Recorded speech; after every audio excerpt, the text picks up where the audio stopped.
What's good, YouTube? It's your man BG Tech Life. As you can see, we got the Samsung Galaxy Z Fold 5 on deck.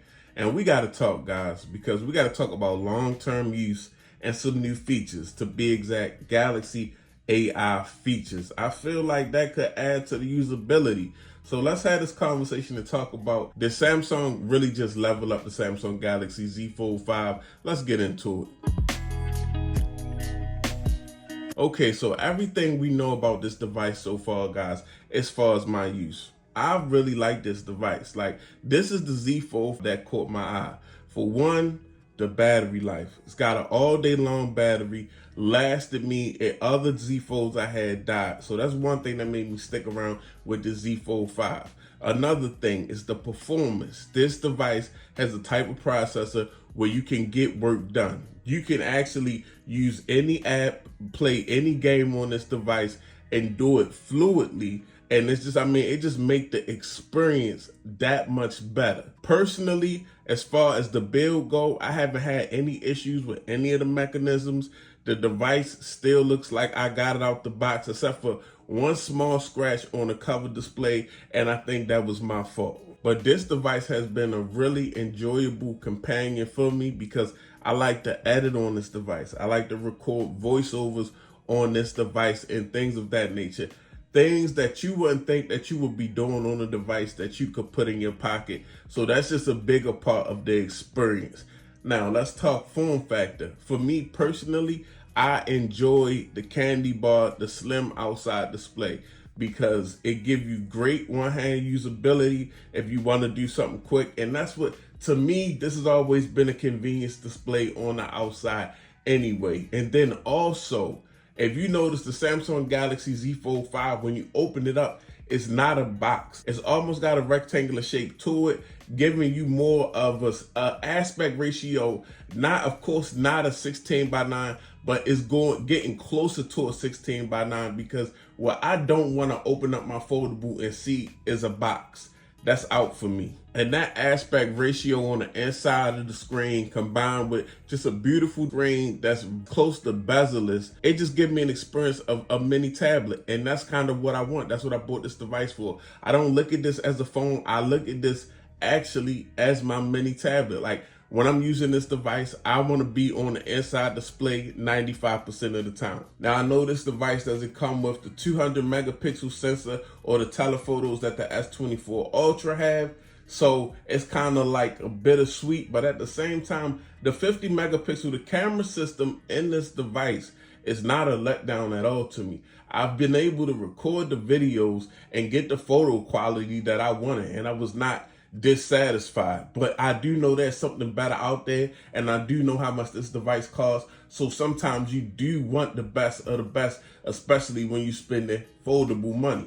But at the same time, this camera system here, I do not find it flaw or issue. I've really taken some really good pictures, and I can lean on this for video whenever I have to. So I think that's dope. Now, with that being said, the usability of Samsung One UI on this device is golden. It just makes this device very usable when it comes to multitasking, when it comes to having a setup on your outside display and the setup on your inside display. That's different, because I look at my outside display as my little quick apps that I want to get to, maybe a quick scroll, maybe I want to check something real quick, maybe I want to send a one-handed text real quick. To my inside display when I'm really getting the productivity and things like Canva making a thumbnail, with things like LumaFusion editing a video. But now we got Galaxy AI on this device, and I will say some things when it comes to Galaxy AI or AI period that's been introduced to smartphones have been kind of gimmicky to me, honestly. Like, the photo editing is not quite there yet. I'm not really even in the Galaxy AI photos because I feel like that take character away from photography.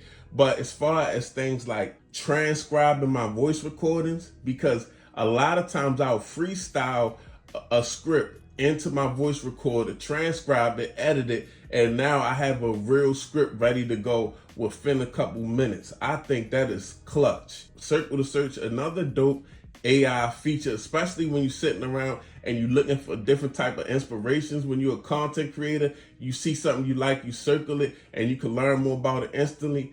I think that's dope. Even the call features, guys, because how many times you gonna get calls from scam likely or people you don't need to talk to at the moment, and the device can deal with that. I think that's dope, especially somebody that's trying to get into business and may be busy at times. Like right now, I'm recording a video so I can just see if it's that important, if I really need to take this call right now instead of being productive and get my video done.